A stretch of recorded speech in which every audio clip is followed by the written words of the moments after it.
When people think of evil, they picture rage, chaos, madness, and violence, but for this particular person, he was none of those things. He was calm, polite, and soft-spoken. But underneath his quiet exterior, one of the most dangerous predators the United States had ever seen was lurking. And by the time he was caught, Westley Allan Dodd, well, he was just getting started.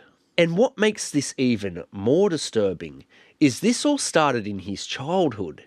And for those with the power to stop him, they simply didn't. Westley Allan Dodd was born July 3rd, 1961 in Toppenish, Washington. Now, Toppenish has an interesting history. It's part of the Yakima County, which is one of America's top agricultural regions, producing everything from fruits to hops to poultry and dairy products. Now, the importance of Toppenish and the surrounding counties is that this area had significant changes to the ethnicity of their residents, and that happened around the same time that Wesley was born. You see, up until 1964, Mexican seasonal workers could enter the area under a bracero workers agreement, which was between the United States and Mexico. Quite simply, after World War II, the United States had a labour shortage and they needed to import workers to work in certain areas, mostly in rural communities. The workers would enter the country legally on this temporary visa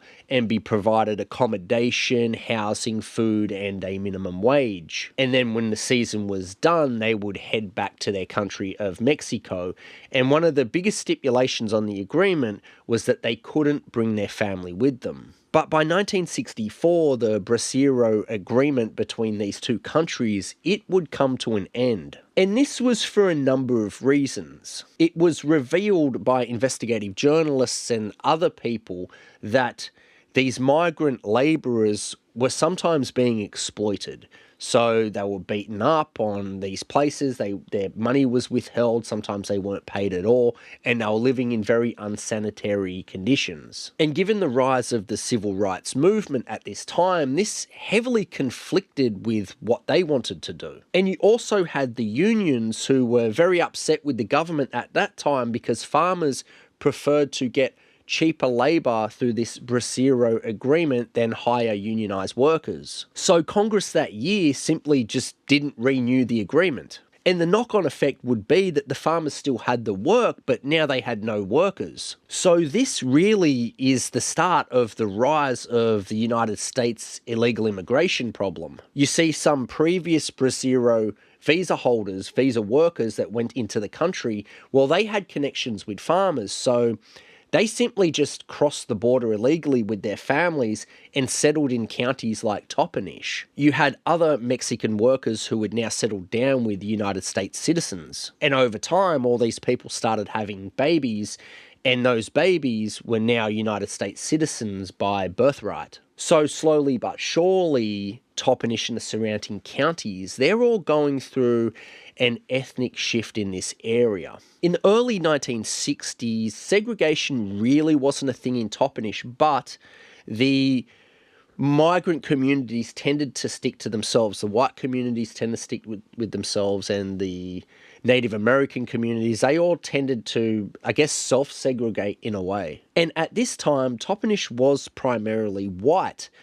They did have a small Native American population because the Yakima region is a big reservation. And again, they had a very growing Hispanic community. And what you would find is that the children from these migrant families, they were treated different to the white students, particularly in school. They would get given less attention in the classroom. They largely would be overlooked because racial prejudices at this time were still a factor. And this does play into the story. I'm not going off on a tangent here for no reason. It does play into the story, I believe. But you've come here for a true crime video, and I've just cracked the code on the key turning points of the United States immigration problem.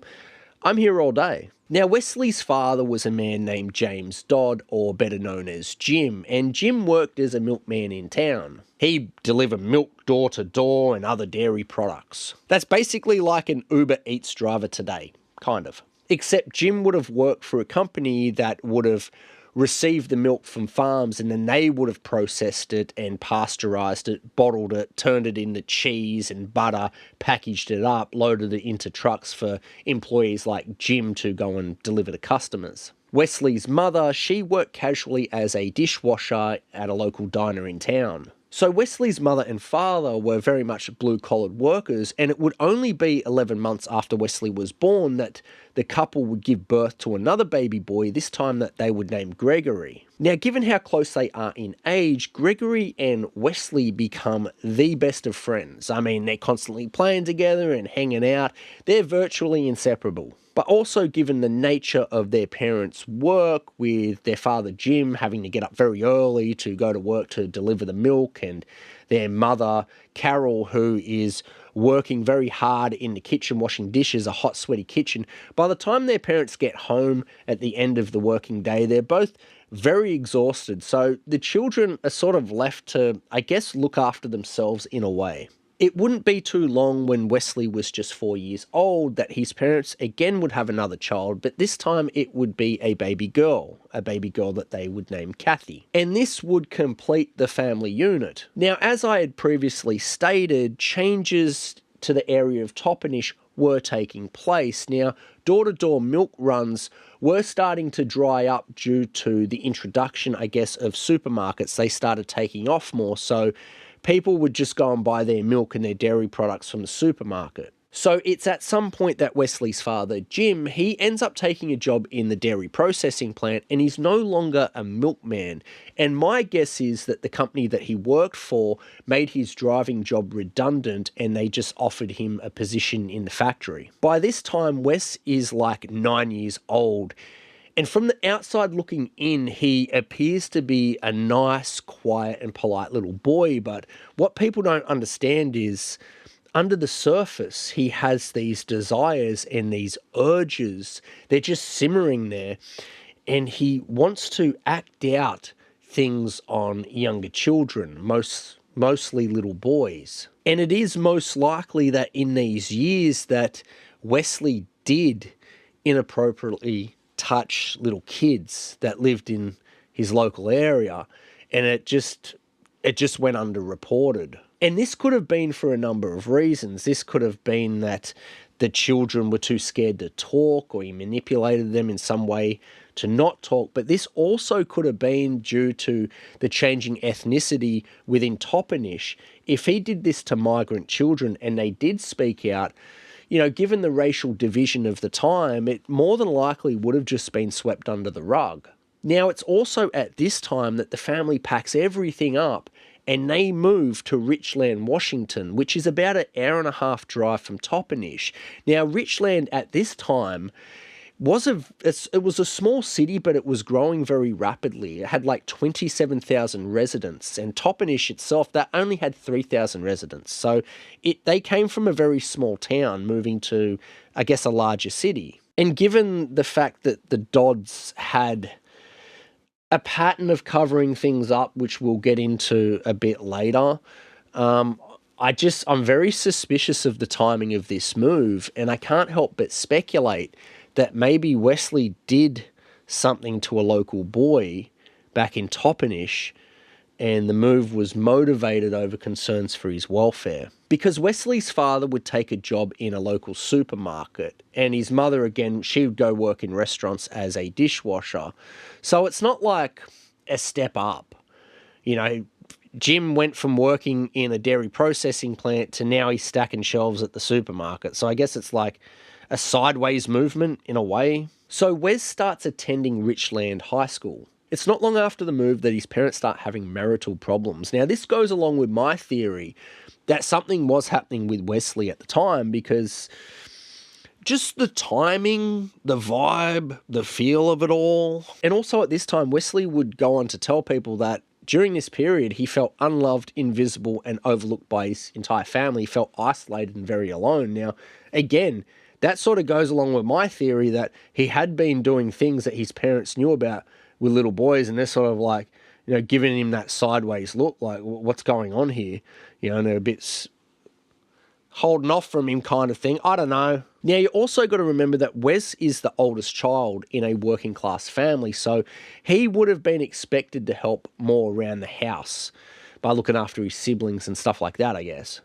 And maybe that's why he felt invisible, like, all my efforts here are just, they're going unappreciated. But he would later describe his parents as being cold and distant. But again, if they knew what he was doing to little kids back then, maybe they would be cold and distant, you know what I'm saying? And again, you can't sort of disregard that even though you're a parent, like, you still have your own feelings and you got to work on your own interpersonal relationships with your partner and your friends and your work. And there's a lot going on as a parent. It's not just everything revolves around the children, and they're having issues in their marriage and being working class and working the sort of jobs that they do. I can't imagine there's a lot of money coming into the household. So yeah, it probably got very toxic at times. So I guess in Wes's situation, he is feeling very powerless. And when people feel powerless, they will do anything to gain that feeling of having some semblance of power. And I'm speculating that this is sort of where Wes sort of gets into the idea, the fantasies that he has brewing with younger children, because he can control them and essentially have power over them. So Wes is 11 years old when he lures a younger boy into the woods out of sight of everybody, and he attempts to undress him and do things to him, but the little boy actually fights back and he escapes. Now, this is considered to be Westley Allan Dodd's first attempted abduction. He's just 11 years old. And the thing with this one is, he actually gets away with this. Nobody finds out about it. The only reason we know is because he wrote it down in his diary, which we'll get into later. But no police come around, no parents of this little boy contacted his parents, nothing happened. He completely got away with this scot-free. So you can only imagine what he's feeling at this point. He would have had that panic of, oh God, they're going to come, the police are going to come, I'm going to get in trouble. And then after a few days, he realizes that they ain't coming. It would be one afternoon just a couple of years later when he's 13 years old, when he stands at his bedroom window and he exposes his penis to a little boy who's across the street riding his bike. Immediately, the little boy races off and he tells his parents. And this time, the police are called because Wesley isn't a little boy anymore. He's now a teenager. So the police do pay him and his family a visit. But again, everything is swept under the rug. His father convinces the police that, it was just a prank, it's boys being boys, and the police do notch it up to that. And I can kind of see why they would have, because it's like, if guys know. But it wouldn't even be a year later when things would get pretty bad in terms of, the parents must have known by this point, because they had other family who were traveling from out of town come and stay with them, and they had young kids. Now, Wesley inappropriately touches one of his younger male cousins, who goes and tells his parents, who tell Wesley's parents. Now, they decide to keep this all under the wraps. They don't get the police involved, and Wesley's parents basically say, well, we're going to deal with this situation. And this, I don't believe this was the first time Wesley had done that, but, over these years, he's developing this skill for being able to manipulate these kids into staying quiet. It's also around this time that his father Jim and his mother Carol, they decide to go their separate ways, and they do actually get a divorce. Now, this splits the household in two, because Jim moves out and he gets his own place, and now the kids are basically ferrying back and forth between their mother and their father's houses. Now, Wesley at this stage, he is having more issues at school and at home. His brother Gregory at this point really wants nothing to do with him. Remember, these two were the best of friends growing up, but since all this sexually deviant activity had been sort of exposed, Gregory's like, I want nothing to do with you. I'll just say right now, put a pin in this, irony. And at Wesley's school, he's being bullied, he's being teased, he's being beaten up. He basically has no friends. He's like outcasted from everybody. And again, Wes decides, I guess, in his mind to take the power back. And this is when he starts hanging around like playgrounds, and he's exposing himself to the children. And again, the police are notified, the school finds out, and Wesley is reprimanded by the school. But a lot of the complaints, they really go nowhere, and the punishments never really come.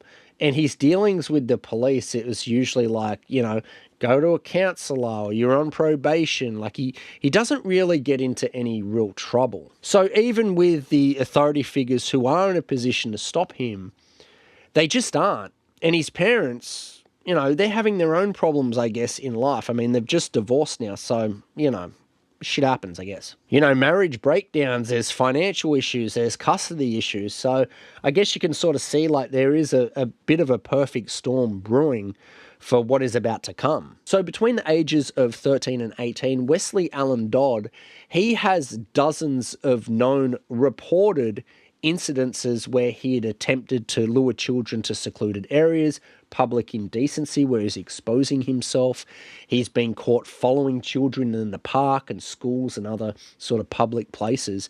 And he's also being caught in compromising positions like peeking through people's windows. But these reported incidences were really just the tip of the iceberg of what was really going on, because he had at least, by this stage, 50 incidences where he was doing these things to and around children. But every time he would get caught, it was either swept under the rug or he was like cautioned by the police and stuff like that. Like nothing really happened. So Wes is really learning that he can get away with this because, well, let's be honest, he has been. But more alarmingly, he is fine-tuning and honing his predator skills, because by his teenage years, he has worked out that he needs to be close to children to be able to do this. So he becomes a babysitter in the area. And this puts him in direct contact with kids as young as 2. And again, he's learning from this young age how to manipulate these kids into staying quiet. And it was either through money, threats of violence, and stuff like that. And again, when he is getting caught, which is not as often as he's doing it, there's no real punishments. It's 1979 when Wesley graduates from high school, and by this stage, he is a pretty well-known sexual offender in this Richland area. Like, people know he's doing these things. Now, I personally believe that this idea probably came from his parents, because he enlists in the United States Navy. And I think the reason maybe his parents encouraged him to do that was a twofold one. It's going to give him discipline, and they maybe thought, he's going to outgrow this predator stuff. And also it's going to get him out of the area too, because again, like, people know that he's a PDF file. Sort of reminds me of that move from Toppenish. You see what I'm saying? Like, they didn't want to move from Richland again because of Wes, if that is true. So they're like, just go and join the Navy. So it's 1980 and Wesley is in the Navy, and he's stationed in San Diego. So he's well and truly away from Washington. But it's only a few months of being in there that he starts up with his old tricks again. He's leaving the base, and again, this is a single man leaving the base, and he's going to local children's parks and sitting there. And then eventually he starts exposing himself again. And the police are called. Then the Navy are informed of what their soldier, or whatever they call him in the Navy, is their seaman, is doing. And he is reprimanded in the Navy, but again, nothing really happens. And it keeps on going like that for about a year, until Wesley is caught trying to lure a child into the woods. And again, the police get involved. And this time, the Navy, well, they just discharge him. They don't even charge him. They could have charged him, but they just discharged him and basically called him unsuitable for service. So even the Defence Force isn't doing anything. And Wesley, by this stage, is like 20 or 21 years old. So they really should have charged him, but I'm guessing the reason they didn't was probably more self-serving. They didn't want to, have a PDF file in the Navy. So they're just like, let's just get rid of him. So it's over the next 5 years from 1982 that Wesley does move back to Washington, and he lives primarily in Richland, but he does also over time reside in different parts of Washington. He does move around a little bit, which becomes a little bit more important as the story goes along. And Wesley is finding work in restaurants and grocery stores. So he's basically getting work wherever he can at this point. And he's also, again, getting caught exposing himself to children in public. And again, he'd get questioned by the police. And again, he'd be cautioned. And again, he would avoid any serious charges. And again, he would be given probation or something like that, or told to go see a quack. But one big problem that the police and the courts had back then, you got to keep in mind that this is the early 80s. Even though Westley Allan Dodd had dozens of offences at this time, because he is moving around a lot, these offences are taking place in different counties and whatnot. They're recorded in different jurisdictions. So unlike today where they can see a full history of offending, they couldn't back then. So I guess in a way, you know, he very much is escalating at this point, and there is a failure within the legal system. So it's like this perfect storm that is giving rise to this dude who is going to go on to do some very monstrous things very soon. And Wesley also knew the system very well, and he knew that if he didn't touch the kids, then, you know, he's not going to face any real punishments. So he did know how to stay within the bounds of the law in a way. I mean, still what he's doing is wrong and it's against the law, but the punishments for it are a lot less. By 1987, Wesley is 26 years old, and a massive shift is actually taking place inside him. He's becoming less impulsive, and now he is becoming more calculated. And this is where we're going to have some real problems. He would start writing in a journal, and Wes, he writes a lot. I mean, a lot. He's chronologically writing down a play-by-play, very graphic detail of events of his previous offences. This is how we know some of the stuff we know, is because he jotted it all down. And he was even talking about how he felt when he did it and all this sorts of weird stuff. But he goes a step further. He would write a list of the perfect traits of his ideal victims, what his plans were, what he wanted to do to them, like how he was going to trap them and how he was going to keep them silent. Like he would even write down his justifications for doing it. And there was everything from, I was born this way, to I didn't mean to hurt them, things like that. So he's like writing out everything that's in his mind. Like, I guess because when he reads back over it, he's getting that sense of like, oh, you know, like something is, like he's remembering what he did. It's almost like a trophy, particularly for the play-by-play graphic sort of events that he'd done to other kids, the things that he'd done to kids. Like that must have been almost like a trophy for him to reread that and relive that experience, I guess. It's also at this time that he moves to Vancouver, Washington, I guess for a fresh start of offending. And this city is known to be family friendly, so this predator just moves into town. One that is growing ever increasingly calculated by the day. So he's becoming extremely dangerous, let's put it that way. And again, like with his calculatedness, he is taking jobs in restaurants and grocery stores that are situated near schools because he wants to be as close to a children's park as he possibly can. And the reason for this is he starts monitoring the movements of children that he sees in the area. He notices where unsupervised kids are playing, when they would play, for how long they would play, and he's starting to hatch his plans. So again, he starts up his offending, but again, he is much more calculated and better at it by now. He rarely ever gets caught during this period of time. But the writings in his journal also around this period of time are taking a very, very dark turn. He is starting to talk more about trapping children, like how he's going to do it, and he's getting much better at it, but also where he wants to take these children. He wants to remove them from the place where he's grabbed them, and he wants to torture them. And he even drew a depiction of a torture rack that he wanted to create so he could torture these children. By September of 1989, things would hit a boiling point within Westley Allan Dodd.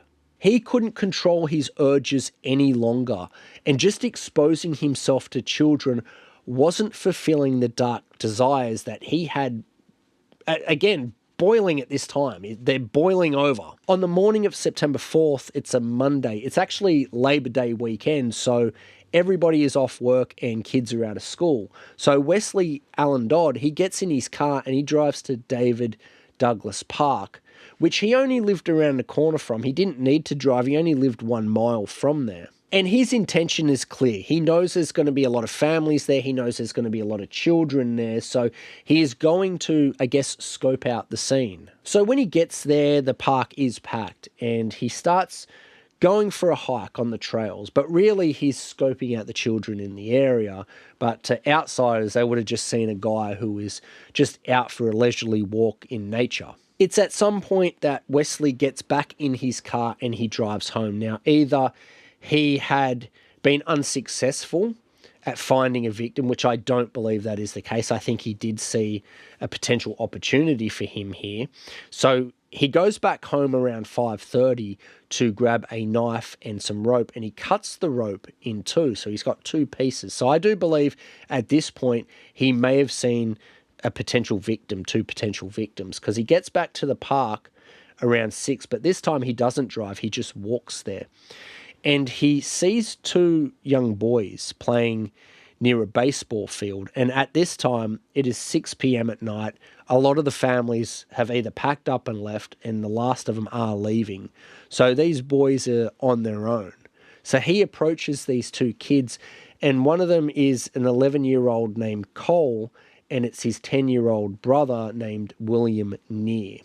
So the Neer brothers. To the boys, he just appears to be this friendly guy, but at some point, Wesley says to the 2 kids, "Hey, do you want to see something cool?"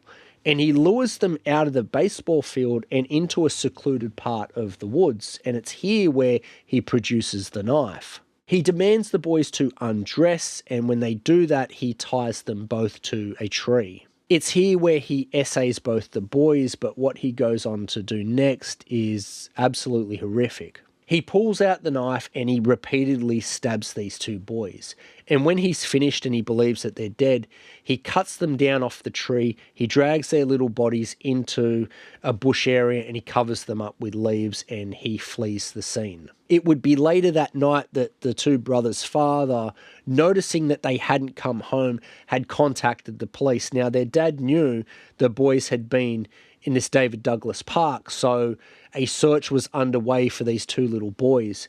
And by 2 a.m., searchers had found them where Westley Allan Dodd had left them. But 10-year-old little William, he was still alive, so paramedics are racing to the scene to get there in hopes of saving this little boy, but unfortunately he does pass away in the ambulance on the way to hospital. Wesley would get home and he would write in great detail what he had done to these kids, how he had got them there, and he even wrote down things that he thought he could have done better. Now, as bad of a crime as that is, things are just going to get much, much worse. It's Sunday, October 29th, almost 2 months after. He gets in his car and he drives 15 minutes over the border into Portland. He drives to Richland Elementary School and parks near a playground where he sees some young children playing. 2 of the boys were 4-year-old Lee Izzelli and his older 9-year-old brother Justin. It would be roughly 3:30 p.m. in the afternoon when he notices the older boy Justin go off momentarily with some kids that are there. So he sees this as a prime opportunity to go up to little 4-year-old Lee. He gets up to little Lee and again he's very friendly and he coaxes the little boy over to him to start engaging with him. And he says to the little kid, he says, "Hey, I want to show you something really, really cool. It's in my car." And he looks around, noticing that nobody is really paying attention to him. And he gets him out of the playground, takes him to his car, puts him in the car before driving off. Now, a few eyewitnesses did see Wesley, and they did do a description of what he looked like. Wes would race back home, getting to his apartment, where what he does to this little boy, it's very hard. It's going to be very, this is a hard one. I'm just giving you fair warning. He forces little Lee Azelli to get undressed where he does things to him. And he keeps little Lee there overnight where he does more things to him. You know what I'm saying, right? It would be 5:30 in the morning with what Wesley would go on to do to little Lee is absolutely heartbreaking. Using a belt, Wesley would put it around the 4-year-old little boy's neck and he would start strangling him until he lost consciousness. Now, Wesley did intend on killing little Lee, but at this point he wanted to prolong this experience because he's getting off on it. So he releases the belt after he'd passed out and revives him so he comes back to life. This is not Wesley being merciful. This is not Wesley having second thoughts. This is Wesley just enjoying this situation way too much that he wants to relive him murdering this little boy. After he brings him back to life, he quickly then strangles him again, and this time he doesn't release the belt. And then he goes and hangs the little boy in the closet. This entire time, Westley Allan Dodd had been taking pictures. So the night before he murdered little Lee, he was taking pictures of the boy naked, and now he's got pictures of the boy hanging deceased in his closet. As night fell that day, it was a Monday, so he had abducted little Lee Azelli on a Sunday. He had him overnight. He murders him the Monday morning. As night fell on Monday, he puts little Lee's body in garbage bags, loads him into the car under the cover of darkness, and he starts heading towards Vancouver Lake. It's here in a well-known hunting area, and it's also a well-known area where people would dump rubbish illegally, that he dumps little Lee Azelli's body into sort of near this rubbish pile, trying to disguise it as trash. By Wednesday, so only 3 days after little Lee had been abducted, there was a hunter in the area who was walking past. It was very early in the morning when something caught his eye. It was little Lee in this garbage bag, and the garbage bag just looked off to him. Maybe he smelt something, but it just didn't look right. So he walked over to the little bushes where his little body was, looked inside, and there was little Lee Azelli's 4-year-old dead body. By this stage, police in Portland and other like child services and people like that, they were looking for Lee Azelli. As homicide detectives start working on the case, straight away links between the Near brothers' murders a few months earlier and Lee's start to become pretty clear. All the boys had been SA'd, all the boys had been abducted from like a park area, they'd all been restrained, and they were just found only miles apart from one another. So it's at this point that the local detectives bring in FBI profilers because they want to crack this case and they want to crack it very quickly. So they're going to do like a makeup of what the potential suspect could be, and the police would obviously start, getting names together of potential suspects. And Westley Allan Dodd was actually never even mentioned within this list of potential suspects, this pool of potential suspects. So at this point, he literally is free and clear. He's free and clear to just keep offending. But this would all come to an end, thankfully.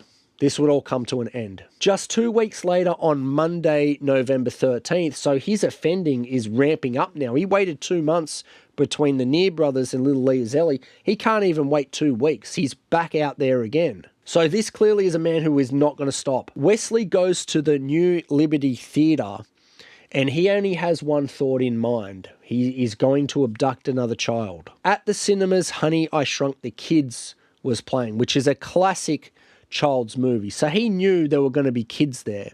And what he was going to do, he was going to hang around the lobby just waiting for his chance to maybe get one who wasn't being supervised properly, and that's exactly what happened. 6-year-old James Kirk would be walking to the restroom when Wesley would abduct him, dragging him out a side exit.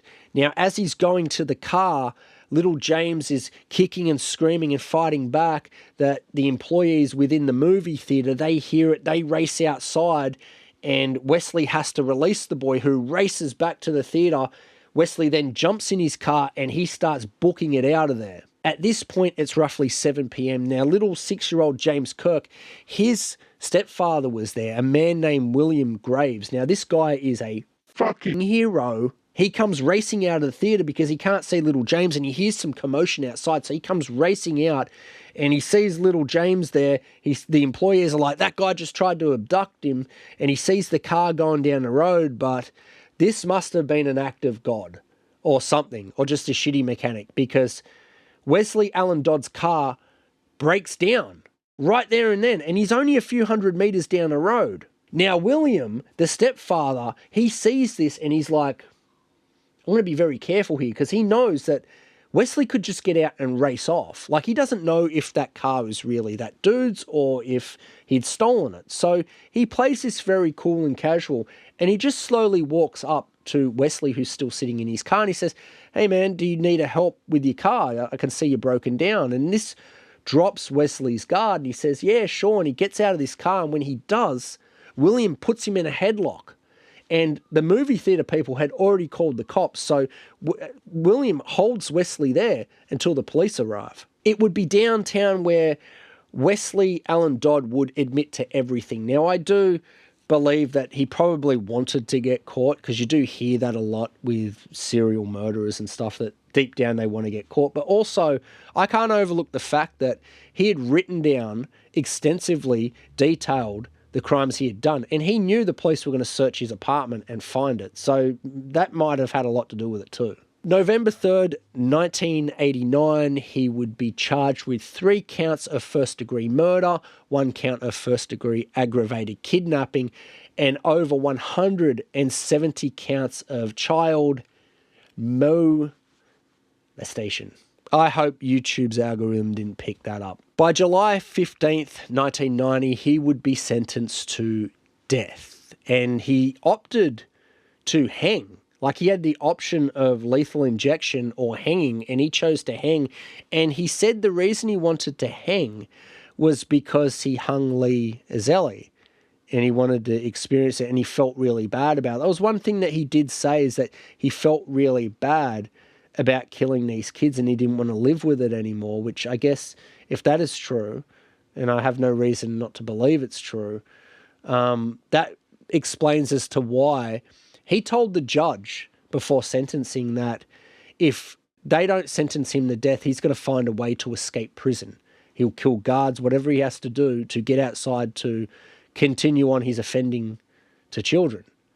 So he demanded that they give him the death penalty. So as he's in prison, he actually finds God, and he would go on to pen a pamphlet, I guess, for parents to teach their children about stranger danger. And it sort of had mixed reviews. There were people that loved it and they were like, this is amazing. Like, he's really, because remember, he would write down in detail sort of the perfect victim, how he was going to trap them and all this sort of stuff. So he had that mind of how like predators like himself really operate. So now he's written this pamphlet sort of telling parents like, hey, these are the things you got to look for. And it had mixed reviews. There were some people that were like, this is amazing, you know, this is a great service. And there were other people, knowing that it was written by, I guess, a child serial murderer, that were that were deeply disturbed by it.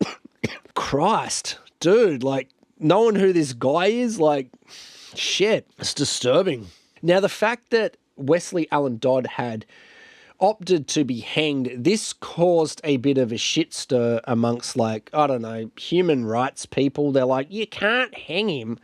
And the sort of court system and the prison system were like, listen, he asked for it, so it's going to go ahead. So it's January 5th, 1993 at just after 12 a.m. when a trapdoor opens and Westley Allan Dodd's body falls through the gallows, where he is pronounced dead just 4 minutes later. And because he hung, this would mean that Westley Allan Dodd was actually the first person to legally hang in the United States since 1965. But Wesley became a bit of a trendsetter because He wasn't the only one. So after he did it, in 94 there was one, and in 96 there was another one, which the 96 one was the last, but two people saw him hang in 93 and thought, I'm doing it too. Now, to go back to his brother Gregory, remember I said irony, right, a long time ago?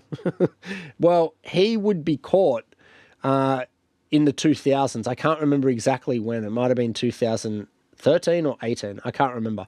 But he was caught luring children himself. And the neighbours would tell reporters that they were surprised, but at the same time they weren't, because of who his brother was. And to go back to Toppenish, Washington, where he was born and sort of was raised for half of his life, that community now is like 80% Hispanic. So times most certainly have changed in that area, but it's a regional area, and, you know, I guess a lot of people don't want to work on farms. So yeah, you're going to get a lot of Mexican workers going and doing that sort of work. It's a bit of a no-brainer. And as for the Dodd family, I think it's a strong possibility that they did actually leave Toppenish because of Wesley. I do believe that, because then, like, when you look at him joining the Navy, that was another way of getting him out of town too. And I think that they were the ones pushing him to do it. I can't imagine he decided to do it on his own. I could be wrong. His sister Kathy would actually later say in an interview that she wishes that she could have done something to have stopped him earlier. So, you know, hindsight being 2020, that to me says that they must have known something. Maybe I'm just being too harsh, or maybe, I don't know, man. What do you think? Let me know. What do you think that the family knew? Not about him going on to becoming a murderer, but they knew that he was an extremely dangerous predator to children. They must have. I mean, they must have. Do you think that they did cover things up more?